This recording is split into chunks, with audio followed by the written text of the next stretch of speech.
Hi guys, it's Tania here answering my Ask Me Anything question of the week. This week's question is, how often do I need to do a fire drill in a SIL home?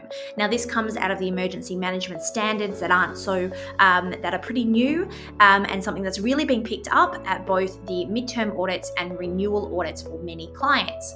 So rule of thumb is that you should be doing fire drills at least annually, but you should also be testing the personal emergency plans of every individual in those SIL homes at least every 12 months or as their needs change. So if you have somebody with a disability who changes, if they become less mobile, as an example, or they now need a hoist to get in and out of bed, or if there's some kind of change, you really need to be testing that personal evacuation plan every time there's a change. So you're testing things like, how easy is it to evacuate? How are you going to evacuate?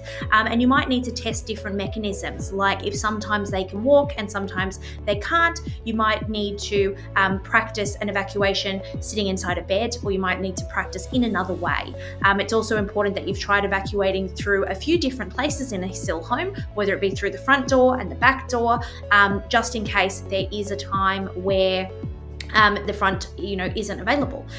Whether there is, something's happened at the front of the house and you need to evacuate through the back of the house.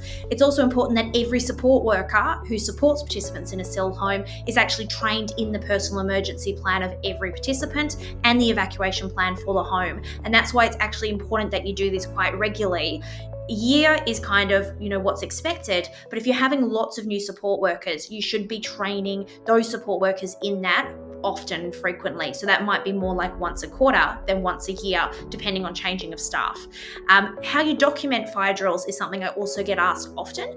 I have a number of forms you can use, such as a fire drill report that you can put together that basically says, what did you do, who was involved, how did it go, what's your learnings from that. And then usually I keep a register, especially if you have multiple SIL homes, of all of the different homes, of who was involved, and all the information about when and what kind of evacuations you have practiced, because of course it's not just evacuating in a fire, but there's also things like floods, bomb threats, etc. that you need to be testing in those personal emergency plans, especially in a SIL home.